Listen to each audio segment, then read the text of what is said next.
Welcome to Live Daf, your online Daf Yomi Shir. Shalom Aleichem, welcome back to today's Daf Yomi, which is the Megillah Daf Yud Beis. We are holding at the third wide line at the 2 dots. The pasuk in Megillas Esther reads as follows: Chel Paras Umadai HaPartimim. Partimim are the officer ministers. They hailed from Madai, not from Paras, from Madai. Uksiv. Then the pasuk at the end of the Megillah says, L'malche Madai o Paras. Here the word Malche is next to Madai, which sounds like Madai supplied the kings. So what did Madai supply? Officers or kings? Amar Rava, Asnuye Asnu Bahadadi. These two nations, Madai or Paras, they had an agreement, a power sharing agreement with each other. Iminon Malchi, if we supply the kings, Minaychu Ifrachi, you will supply the officers. Vi Minaychu Malchi, at a time when you supply the king, Minan Ifrachi, the officers will come from us. So it was sometimes the Melech from Paras and the officers from Madai, and sometimes in the reverse. It so happens to be that the first Kirish was called Daryavish Ma'da. We had this yesterday. Daryavish from Madai. Here Achashverosh was the king, so he was from Paras, and the officers were from Madai. The pasuk continues. Achashverosh displayed his glory. He displayed his wealth, the honor of his malchus. What is this referring to? He donned the bigdei kohen gadol. He thought 70 years were up. Yisrael are no longer going back. They're here to stay. I'm in charge. He took out the bigdei kahuna and he wore them. Ksiv hacha yikar tiferes gdulasai. Here it says a lashon of tiferes, glory. Uksiv hasam lechaved l'sifares, by the bigdei kahuna. Likewise, we have the lashon lechaved, honor, tiferes, and beauty. So tiferes and tiferes, that's the connection to tell you that here as well, he adorned himself with these bigdei kahuna. The pasuk says that he made a mishta, a great banquet. First it says they invited all the foreigners. If you read the pasuk, it's like this: also hamelech l'cholaam hanimtzim b'shushan abira l'megadol v'atkatan mishta shivas yomim b'chatzar ginas bisan hamelech. So first, he started by inviting the foreigners, all the representatives of the governments of the cities far and wide. And only afterwards, after the 180 days, did he invite the locals, the ones from Shushan. Everybody from the capital arrived at the Seudah. Was this a wise tactic to first invite and to court the foreigners and then only the local townspeople? Machlokes between Rav and Shmuel. He was a wise man. This was a smart, wise tactic. Actually, he was a foolish king. The one that maintains that he was acting wisely. Shapar Avad. This is the way to do it. To carve Rechika Beresha. First, you court the foreigners. Take care of the ones that you don't have daily contact with. Get them on your side. Get them to support your malchus, your government. To B'nai Maseh, because his own townspeople, the residents of Shushan, there's no rush. Kol emas de boy mefayislu. He can be mefayis them. He can have them get on his good side. He can get on their good side whenever he chooses to. There's no rush. He has access to them. They're close by. So first take care of the ones living far away. Get them to like you, to support you, and then you turn to the locals and invite them to the banquet as well. Have them join the celebration. The one that maintains that this was an act of foolishness.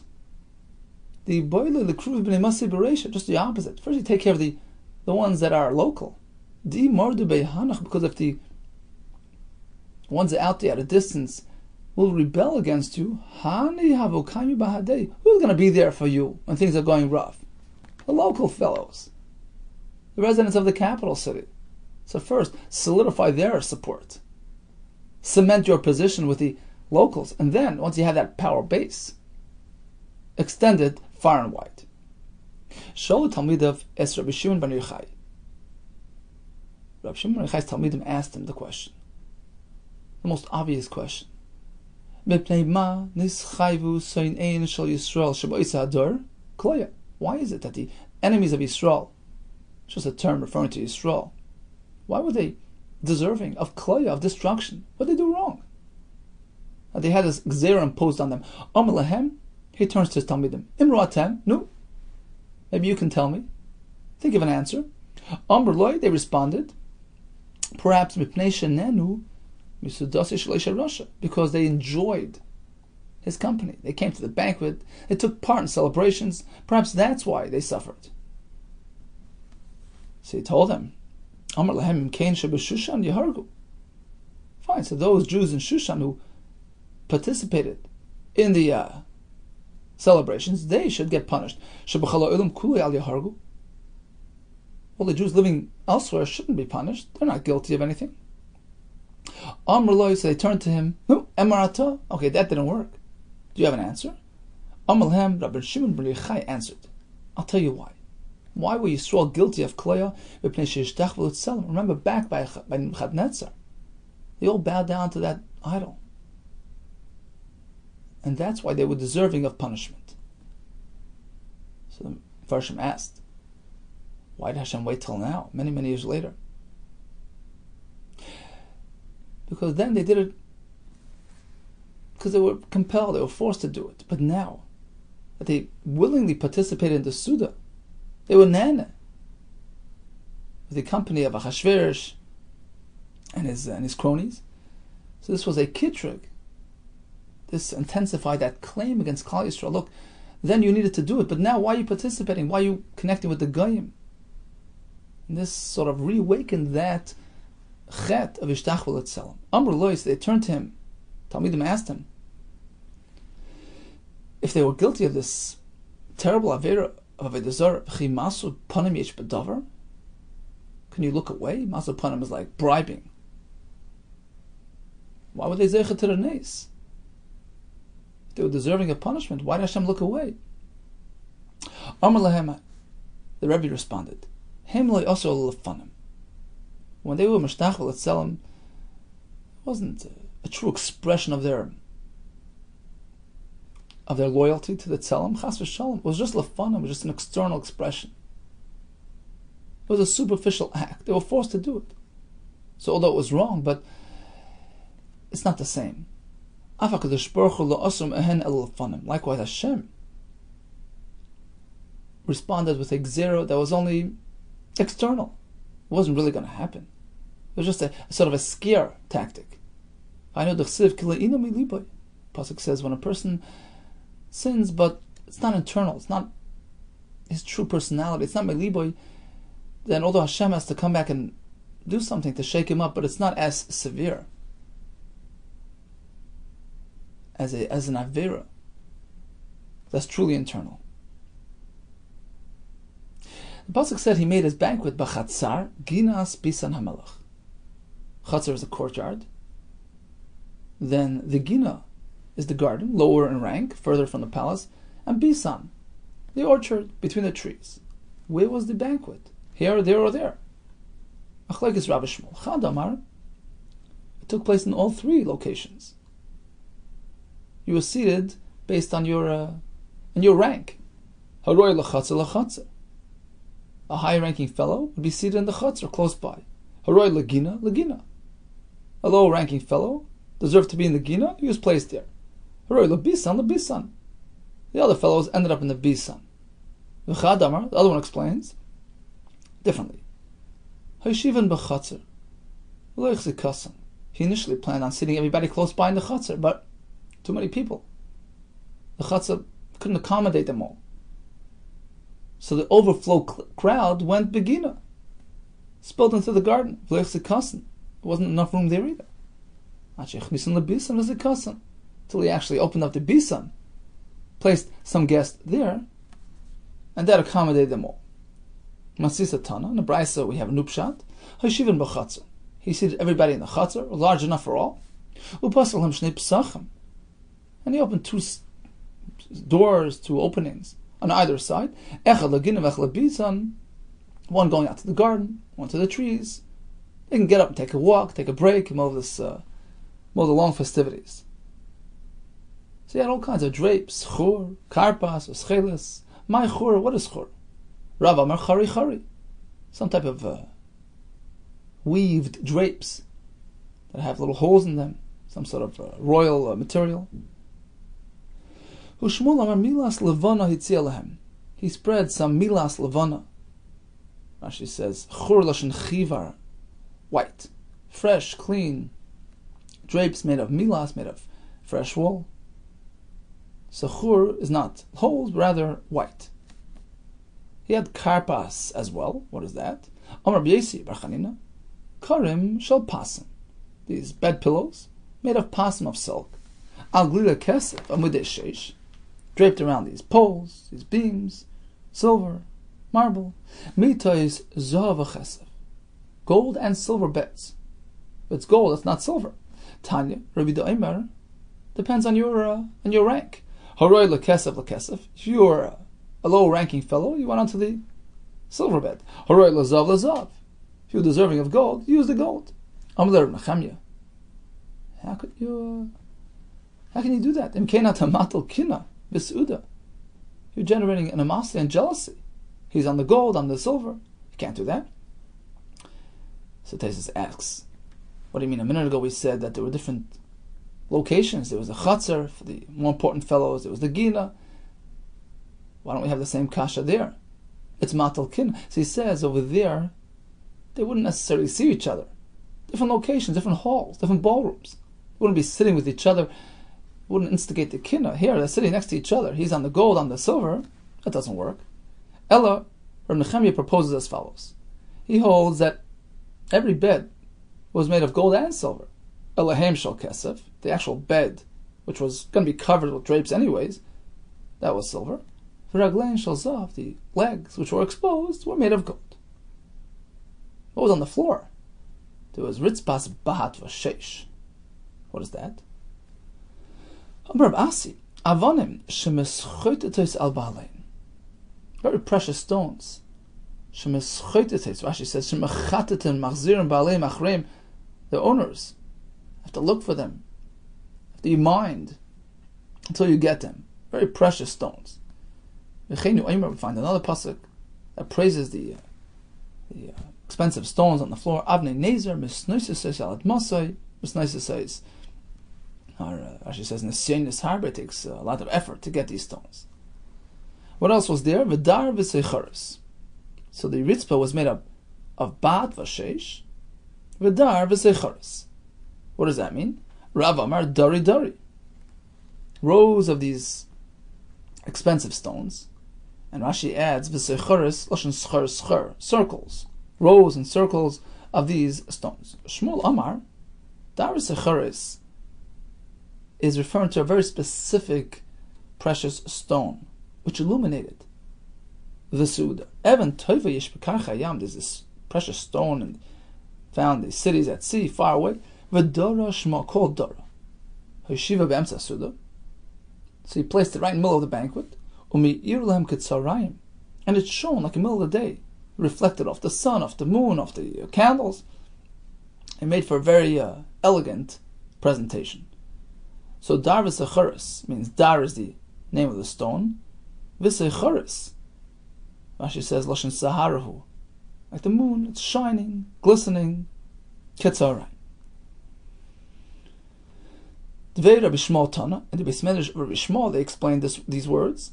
V'dar v'secharis shekara dror l'chabal ischera. He canceled the taxes, so all the merchants were now dror, were free, no more taxes.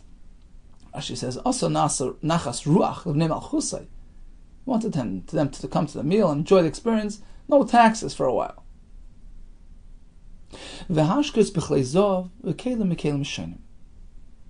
And they offered their drinks in golden kelim, many different types. Shenim mishunim iboilei. different types of kelim should be described as mishunim, various types and designs. Why shoinim? Amar Rava, there was a message here. There's a remez. Yatsa Baskel v'Amalem, a heavenly voice rung out. Rishonim kalu b'pnei kelim. The earlier ones, Bal Shetzar, etc., they were punished. They were destroyed because they misused the Klei HaMikdash, as we learned yesterday. And you're doing the same thing. You're repeating their avla. You're doing the same thing again. So kelim shaynim were actually the Klei HaMikdash that they were using. That's why we read it with a sad tune. V'chelim shaynim. It's referring to the Klei HaMikdash that were abused at the Suda. Pasuk says V'yein Malchus Rav. Why did it say Rav? It should say lots of wine. Meruba. Rav Amar. Rav tells you Malamesh shekol echad ve'echad hishkehu yain shegadol himenu b'shanim. The wine was older than the drinker. How old are you? 65? You got your wine that's older than you. So you can have respect for it and appreciate it. So every fellow drank wine which was older than him a bit. Vashtiya kadas ein oinis. My kadas. What does kadas mean? They followed a certain regiment. Amar Rab Chanan, Mishra Rab Meir. Kadash al Torah. They follow the guidelines set forth by the Torah. It was a Torah de Gemil. Ma dash al Torah. Achilim ruba mishtia. Just as we find in the Torah by korbanos. Eating exceeds drinking. Rashi says by achilas mizbech, by a korban. We have a big par with flour for the mincha, just a little bit wine. So relative to the achila, ashti is way less. That's the way to do it. You don't overdrink. You eat and you add some drink. Av sudase shaleisha rasha. Likewise, the suda of Achashverosh featured this phenomenon. It was achila meruba mishtia, more food than drink, to make the Jews feel at home. Ashti kadas ein oines. It wasn't forced. Everybody was comfortable. Amar Belazar. Mulamed, this teaches us, everybody got wine from their town. Rashi says, Yain harogel boy, wine to your taste, your native wine, you feel comfortable with it, doesn't intoxicate you, doesn't overwhelm you. Last is Kurtzain Ishvish. What does this mean? They fulfill the ratzon of Ishvish, Amar Rava. Last is Kurtzain Mordechai v'Haman. Mordechai v'Haman are considered Ish. And during this meal, they did the ratzon of both. Mordechai d'chsiv Ish Yehudi. We find that Mordechai is called Ish. Haman as well. Ish Tsar v'Oyev. So Rashi learns, Kurtzain Mordechai v'Haman means, Rashi on the bottom line, Heim hayu sarei hamashkim b'mishta. They were in charge of the drinks. Many Mefarshim ask on Rashi, there's a medrash that Mordechai discouraged Yisrael from attending the banquet. How could it be that he came and he served? So Mefarshim explained that, true, he discouraged them, but he was facing reality. The fact is, they were coming to the Suda. He wanted to make sure that at least they eat kosher food and drink wine which is kosher. So he was there. He was the mashgiach to make sure that his fellow Jews are not going to be nichshalim. It's amazing. That's a leader. Don't go. If you go anyway, I'm going to come with you. Make sure that you're protected. Minimize the damage. So in fact, they accommodated. Ish ve'ish.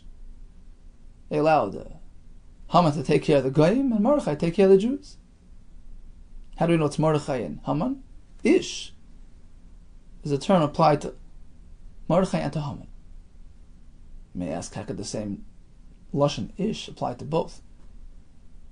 I once heard from Rabelsky Shlita, he says, Ish is when a person maximizes his potential. He reaches the peak of what he's meant to reach. Fulfills his mission in life. It could be L'toiv, it could be L'ra. The Gemara in Yuma says that Moshe Rabbeinu was Ish, V'ish Moshe.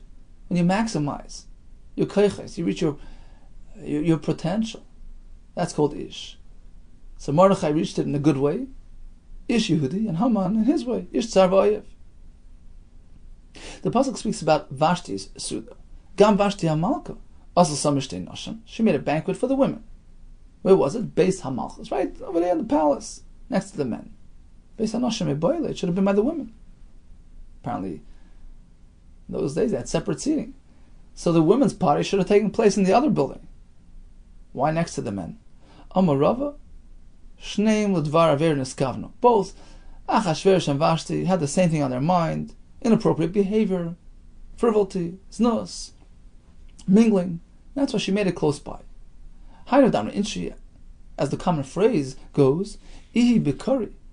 The man is involved in large melons, Butzini, his wife, in small melons. There's Rashi on top, Butzini, Lung Tanis, Kulaima. I mean to say, the Ba'osim Min Atzmai, Zenoyev, Zeno Efes, they're both busy with the same thing. Hu Oimer Laharis Les Yafia, he's trying to display his wife. Vilkach Niskavna, she also had that in mind. She's Takel B'Yafia, to garner attention. Pasuk continues. On the seventh day, when the king Achashverosh was saturated with wine, so he got to work. Says the Gemara, up until now he wasn't overcome with his wine. What happened on the seventh day? Amarava, there's a special reason why this whole event took place on day 7, which was Shabbos. Yom Hashvi Shabbos Haya. And the pasuk is trying to bring out the schus of Yisrael, to contrast the way Yisrael conduct themselves when they celebrate on Shabbos, in an appropriate way, in an inspiring way, as opposed to the Goyim's parties. It was Shabbos. Yisrael ha'ichlin v'shoisen. When Yisrael eat and drink, what do they do? Maschilin b'divrei Torah. Discuss words of Torah.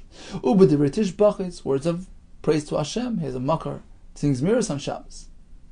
That's the way Yisrael conduct themselves. What happens by the Goyim when they party? They start discussing nonsense. Same thing happened by this Su'udah of Achashverosh. So once they got into the wine, they started a discussion as follows. Is nice. Some fellows claim that the Madai women are the nice ones. Parsia is nice. The other ones disagreed. No, the Parsias are better. Achashverosh took the mic and he says, look, the kli that I use, my wife, it's not a Madai, it's not a Parsi, rather Ela Kasti. She's from Kasti. She's a Babylonian, granddaughter of Nebuchadnezzar. Do you want to take a look at her? I said, sure. Some of Farshim say that there was another point here. Achashverosh claimed that she has inner beauty, she has inherent beauty. Not just because she's wearing royal clothing and adorned with fancy jewelry. She's just beautiful as is. So that's why they responded, yeah, display her in Uvashte Aruma. Make sure she's undressed. Why did she deserve this punishment? She got this treatment which was something that paralleled what she did to the Jewish girls. Midah connected midah, measure for measure.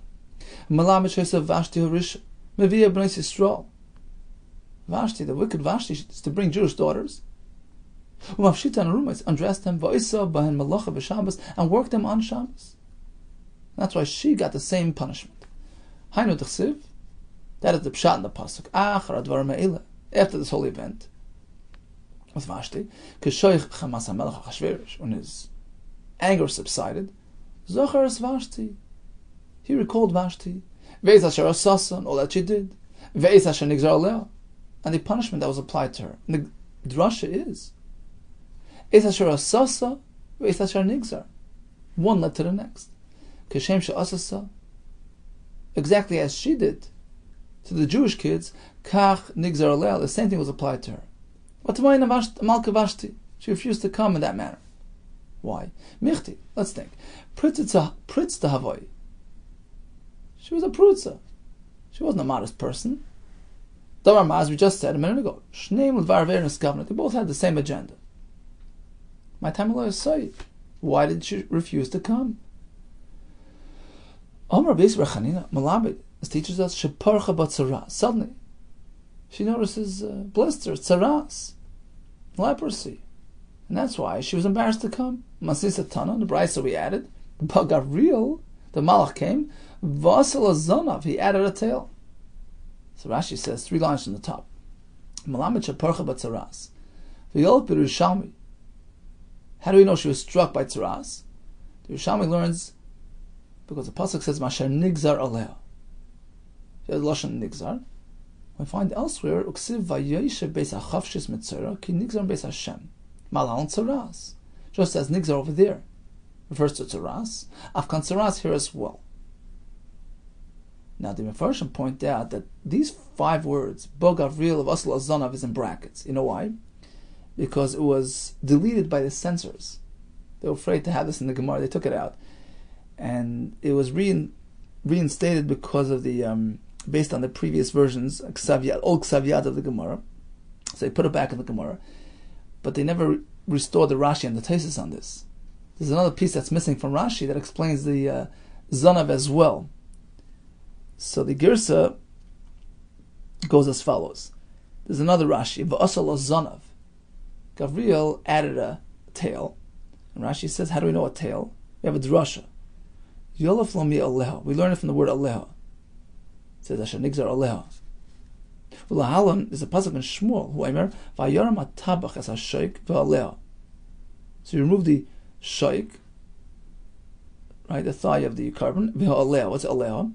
But Rabbi Yechanan, it's more of a Dezera, Hashaik V'Aliyah. The shaik and the tail. So we see Aleha, I and Lamed, Yud Hey is a tail. Malahal and Aliyah, just as Aleha over there means an Aliyah tail, Afkan al Aliyah here as well. Asher Nigzar Aleha was a tail applied. Taisus also brings the Yerushalmi, and it's also missing this part in Taisus, and it's supplemented by the ancient Defus. So you have a riot to both, Tzaras and the tail. Interesting. Okay, back to the Gemara on the second wide line. Vayiksav HaMelech Moed. So Chashverish got very mad. Amai dolko bekulihai. Why was he so terribly mad? What?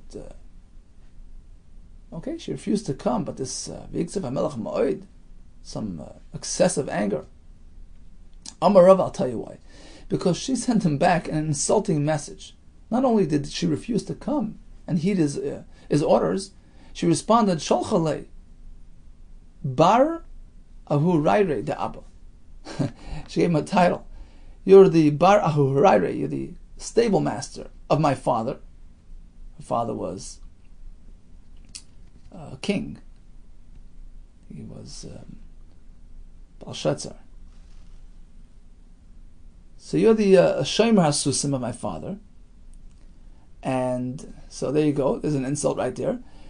Now, you don't match up to my father. I remember my father, Abba, my father, Lekaval, opposite. Alpha, 1,000, Chamra, Shasi, you drink wine, meaning he can drink wine like 1,000 people, V'lei Ravi, it wouldn't affect him, he wouldn't get drunk. He can hold his own. V'hol Gavran, this man, Achashverosh, you, Ishtati B'chamri. As soon as you drink some wine, suddenly you're out of your mind. This is a real serious insult. Miyad, right away, v'chamosei baraboy, his anger, he started boiling. The Vilna Gaon says that typically, this is an insight into human nature, a person can relieve his feeling of anger and resentment by expressing it, by yelling, by relating it to others. Here, Achashverosh had to keep it in. He couldn't let it out. This was an insult. It was an embarrassment for him to go tell the ministers, look, this is what she sent, this is the message she sent me, because she was right on. He used to be the stable boy of her father. So he had to keep it in. That's probably the chamasai bara boy. It was internal, he couldn't let it out. So it was just boiling and boiling, and he couldn't get over it. So what did he do? He turned to the wise men. Man chachamim, who are these chachamim? Rabbonon. They were Talmidei Chacham, the Jewish chachamim. Yoidei ha'itim, which means sheyoidin la'aber shonim v'legboy chadashim. How do we know that they're Jewish? Because yoidei ha'itim means they had the know-how, had the ability to add a month to the year, establish the months properly. Only the Sanhedrin had that ability. Amalu dainuali turns to them, okay, make a case, a court case. What should I do with her? Amr the Chacham were now in a dilemma. They said, Heichine Avid, how should we respond? Namely, Katla, should we tell him to kill her? She's deserving of Misa, but then he's going to turn around and blame it on us. The next day, the wine will dissipate. He's going to regret. He's going to miss her. He's going to come back to us and blame us for her death. The guy doesn't need an excuse to blame a Jew. It's always the Jew's fault. Namely, Shafka, should we tell him to leave her alone? Forgive her? That's degrading his malchus. So we're stuck. What should we do? It's a no-win situation. Oh, they came up with an idea. They tell him, you know what? We're out of it. We don't have the clarity to address this properly. Go find somebody else. You know, from the time of the Churban, we left our land. We no longer have the ability to offer proper advice. We can't even discuss capital punishment. It's too serious. We don't have the clarity. We don't have the proper perspective. We're coming, we're going, we're disoriented. Zil legabi Aman and Moav. You know what? Go visit Aman and Moav. They've been sitting in their place, never moved around. Like wine sitting on its sediment. Clear wine, never moved around, never disheveled. Go to them. They'll give you advice. But there was truth to what they said, meaning it wasn't just pulling the wool over his eyes. There was emes here. The Pasuk actually says, Shanan Moav and Urav. Moav has experienced tranquility from his youth. It's like wine sitting on a sediment. It wasn't poured from one kli to the other. He was never sent into exile. That's why he still has his original flavor. Hasn't lost his fragrance. So go to them. Immediately he turned to the other Chachamim. He had a lineup of advisors, and Farshim say perhaps some of them were from Ammon and Moav. Lakar of Elo, were Karshana, Shesar, Admas, Tashish, all these advisors. Amr Levi, called Pasuk Ze'al Shum Karbanes Nemar. This Pasuk begins with the Hakariv, referring to the Karbanes of Klal Yisrael. This was describing the argument, the defense argument that the Malachim presented to Hashem on account of Klal Yisrael. Look at the Karbanes. Remember those Karbanes that Klal Yisrael brought for you. So we know they're guilty, they're sinners, but remember the Karbanes, be mechaper on them. Karshana, what does that mean? Amru Malcha Ashoris from Hashem. The Malachim turned to HaKadosh Baruch Hu, Rebbeinu Shalelu. Klum Ikrivu L'fanecha Kar B'nei Shana. Do the Goyim even consider bringing Karbanas to you? Karam B'nei Shana, these high quality sheep, a year old. Kederach Sheikrivu Yisrael L'fanecha. Just as Yisrael brought for you when there was a Mikdash. So Karshana is Karam B'nei Shana. The next word is Shesar. Once again, Klum Ikrivu L'fanecha Shtei Torim. Do the Goyim bring for you these two birds? So Shesar Shtei Torim. Admasa means Klum Bonel L'fanecha Mizbeach Adama. The nations built for you this earthen Mizbeach like Yisrael did. That's Admasa. Next word is Tarshish. Klum Shimshel L'fanecha B'dei Kehuna. Did they ever serve you with B'dei Kehuna, the Chsibu Tarshish, V'sham V'yashve, which feature these stones, including Tarshish? The word Meris is a reference to Karbanis as well. Klum Mirso B'dam L'fanecha. Did the Goyim ever mix the dam by the Mizbeach like the Jews do? The word Marsana. Klum Mirso B'menachs L'fanecha. Did they ever mix menachis for you? Me'muchan means Klum Heichinu Shulchan L'fanecha. Did they ever prepare a Shulchan Lechem Apana for you? We won't discuss them, forgive them. Okay, so who offered advice first? Haman. Vayemem Memuchan. Memuchan is Haman. Tana, the Bryce explains, Memuchan ze Haman. Why did he get a name of Memuchan? Shemuchan l'Puranus. Rashi says, Oymed li'es tole. He was destined to be hung. He was destined for Puranus. Now, he's actually the last one on the list, which tells us that he was the junior advisor. He comes forth to offer advice first. Omer of Kahana Mikan, we learn from here, Shahedyot, the junior fellow, Kavitz Baruch, he jumps ahead to assert his position. So Haman, he jumped ahead and offered his advice. So what was the advice? They should send letters and have to assert the position of the man in the home. Every man is like a sar. He controls the home. And they speak his language. Amarava. This was a great benefit. This was a nace for the Yidden. If not for the fact that they sent out these first letters, this directive that everybody follows the husband, the man in the house, which was a pretty silly declaration, because it's obvious. Everybody knows the man runs the home. The fact that they sent out these igros, which pretty much painted him in a pretty foolish king,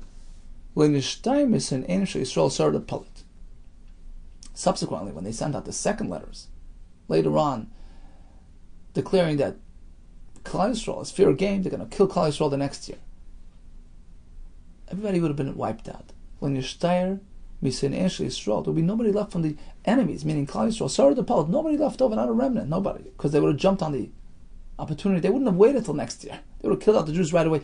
But what happened was, when they got those letters that the king is authorizing, is allowing killing Jews, they took it with a grain of salt. 1 second. This is the same king that sent us those foolish letters. We're not so sure. We're not so sure that these letters are really going to hold up. That's going to be it has too much validity. Might change his mind. So they waited. They took their time. Amri, they said, "My haidish shaderlan." What's he sending us these letters about the man running the home? Lias kol ish ser bevesei. Pshita, of course. I feel a karcha bevesei pardashcha lahavi. Even a karcha, it's a degrading lush like a bald man. Bevesei in his home, he's a leader. Pardashcha lahavi. Rashi says karcha is a weaver. Mashra says it doesn't mean weaver. It means he's involved in a lowly occupation. So anybody, once he's home, he's the king. Pardash chalahavi. He's like the minister. He's like the officer. He's the king at home. So it's obvious that the man is ser bevesei. What's the point of sending this out? Pretty foolish law. And therefore, they no longer respected the king. And when they got the second letters to kill out the Jews, they didn't really jump on it too quickly. He was looking for a replacement for Vashti. He appointed Pekidim, these officers, to go make that roundup. And they were going to round up everybody to find somebody suitable for the king. Amar Ba'ami, Amar Rebbe, Mai Dechsiv Kol Oram Yasa B'das. So Rebbe or Rav, Mai Dechsiv Kol Oram Yasa B'das Uksil Yifrois Ivelis. A wise man, he does things with wisdom, with does things smart. A foolish man, he advertises foolishness. This is referring to Achashverosh and the method he used to round up these girls. Kol Oram Yasa B'das Zeh David. David did things with das. They were looking for a nara for him. What happened? His servants tell him, we're looking for a nara. So they let the word out, they advertised, they need one nara. So everybody jumped at it. I want my daughter to be the lucky one. Kol man dahavli bart. Every father who had a daughter, Aysan brought his daughter to the king. Hopefully, she'll be the lucky one. Because they knew he's only going to take one. Hopefully mine will be the lucky one. Uksili for Sivelis. A foolish man spreads out his foolishness. Zechashverish. Why? So he appointed caretakers, ministers, officers. And they sent out for this major roundup. And everybody knew, Rashi explains, everybody knew that they're all going to have to interact with Achashverosh. At the end of the day, he's only going to pick one. So, nobody wanted to offer their kid for that. Kol man dahavli bart, anybody had a daughter, itamar minei. Sent her into hiding from Achashverosh. So they both pretty much engaged in a similar thing, both looking for an hour, but just a different way of doing it. One was successful, one was a dismal failure. Ish Yehudi b'shushan apira. The pasuk describes Mordechai. He was an Ish Yehudi, and the pasuk says he was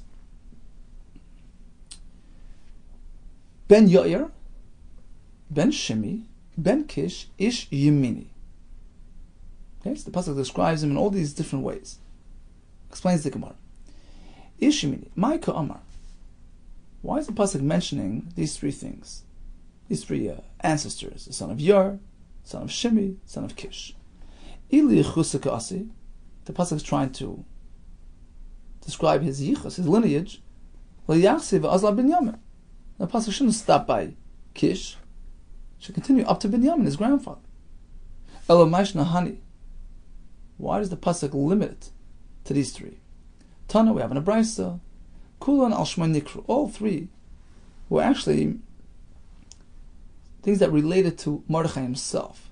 They were describing his own virtues. Ben Yair means Ben Shehir, a name Sheyisrael b'Tevilasai. He enlightened Klal Yisrael. He gave them a glint in their eyes through his tefillah. He brought Ines. Ben Shimi means Ben Sheshama Keil al Tevilasai. Hashem listened to his tefillah. Ben Kish means Shehikish al Shari Rachman Miftuchla. He banged, he knocked on the gates of mercy, and they were opened for him. Now we seem to have a steer in the pasuk. Which Shevet was Mordechai from? Karle Yehudi. Ish Yehudi means Alma Yehuda Ka'asi. Yehuda means from Shevet Yehuda. And then Karle Yemini. We call him Ish Yemini. That's Binyamin. Binyamin was Ben Yamin. Alma mi Binyamin Ka'asi. So which Shevet does he hail? Binyamin or Yehuda? Amar of Nachman, Mordechai Muchtar b'ni Musahaya. He was adorned with many titles. Gemara explains, he came from both, from Yehuda and Binyamin. Amar Rabba Babrachana, Amar B'Shuv and Levi. Aviv mi Binyamin, V'imam Yehuda. His father hailed from Binyamin, his mother from Yehuda. Interesting that a person could have yichus even from his mother. So he belonged to both Shvatim. V'Rabban Amri is another pshat. Mishpachos Mizgari Zubazu. The families of Yehuda and Binyamin were quarreling with each other. They were competing for rights, claiming rights to Mordechai. Each one took credit. Mishpachas Yehuda Imeres, the Shevet Yehuda would say, Ana Garm, the Messiah of Mordechai. To get credit for Mordechai's existence. David l'Shimon and Gera. Remember, Shimon and Gera cursed out David. David said, leave him alone, don't kill him. Because of that, he had a son, and eventually Mordechai came from there. So I'm the cause of Mordechai. I brought him about. I get the credit. Mishpachas Binyamin Amra, whereas Binyamin claims, Minai Kasi, he comes from us. Fact is, he's the son of Binyamin. Right? The Gemara says, Aviv ben Binyamin. So we have rights to Mordechai. So they both claimed rights. That's the second shot. Rav Amar, here's a third shot. Why do we relate him to Binyamin and Yehuda? Knesset Yisrael Amr Lidach Kisa. The other way around. Klal Yisrael complained about him. Imagine. Ru'u ma'asal li Yehudi u'ma'ashilim li Yemini. Look what Shevet Yehuda did. And look what Yemini did. What does this mean? Ma'asal li Yehudi. They were complaining about David HaMelech who came from Shevet Yehuda. That's the Yehudi that they're complaining about. Because of him, we have Mordechai who's making all this antagonism by the Goyim. Can you imagine? They complained about him. David l'Shimi. David didn't kill Shimi. He was Chayiv Misa, and he did not kill him. And because of that, we have Mordechai. This Yalda B'nei Mordechai, whose descendant is Mordechai. The Mikne B'ei Haman, who causes Haman to be upset at him and arouses his wrath and anger and brings about sorrows. So they were complaining about Ish Yehudi, about David HaMelech from Shevet Yehuda. Who's to blame here? Umashil Yemini. Look at Yemini. Shaul from Shevet Binyamin did to us. Lekatli Shaul Agag. He didn't kill Agag, the grandfather of Haman. He salved Mnei Haman, whose grandchild is Haman. The Mitzvah Yisrael, who's bringing Tzar to Yisrael. So according to Rava, was in a complaining manner. Ish Yehudi, Ish Yemini. What's going on here? Look what they did. Because of that, we have Mordechai. Rabbi Yehuda Amar has a false pshat. Lo'ilam me Binyamin ka'asi. Truthfully, Mordechai comes from Shevet Binyamin. So that's Ish Yemini. But my Karla Yehudi, why is he called Ish Yehudi? Al Shem Shekafa by the Zara, because he rejected Avodah Zara. Shekala Kafa by the Zara, Nikra Yehudi. One rejects Avodah Zara, he's called Yehudi, because Mashal says Yehuda has the 4 letters of the Shem Hashem Yud Kei Vav Kei. So that's how he got the title Yehudi. Where do we find that Yehudi denotes Kfir Avodah Zara? Kedachsiv Iti Gruven Yehudain. So those are the people in Nebuchadnezzar's palace, and they refuse. Chanani, Mishael, Azariah, they don't bow to the Tzelem. And that's why they're called Yehudain, because they're Kaifan Avodah Zara. So bottom line is, we had a stira. Mordechai was Ish Yehudi, Shevet Yehuda, Ish Yemini, Shevet Binyamin. We have 4 pshat. Either father and mother, either the 2 Shvatim were fighting over Mordechai rights. 3rd pshat, they're both complaining about him. 4th pshat, he comes from Binyamin. He's called Yehudi due to his rejection. Kfir of Avodah Zara. Okay, let's do a quick chazar of today's daf. Why were Yisrael placed in Sakana? By Achashverosh's time, 2 pshatim, Nenu Misudasai, Shtachvul Etzelem. So after 70 years, he thought, Klal Yisrael is here to stay, made this grand banquet, foreigners, locals. He put on the Big Day Kahuna, they served the wine with the Klei HaMikdash. This wine was really unique, older than the drinker, came from his town. The menu was set up as a Jewish menu, Achila Meruba Mishtia, and the Sarei HaMashke, according to Rashi, were Mordechai v'Haman. Vashti made a parallel meal. She was punished Midah Keneged Midah. We have the Malach HaSharis advocating for Klal Yisrael. Haman jumping ahead. Hedyet Kovetz B'Roish. Mordechai was called Ben Yor, Ben Shimon, and Kish. He opened up the gates of heaven. He davened for Klal Yisrael. He was Meir Eineim B'Tfilah. He was given 2 titles, Yehudi and Yemini. We might 4 pshatim to explain the reason for that. B'suras Tovas and Hatzlacha Rabba to you.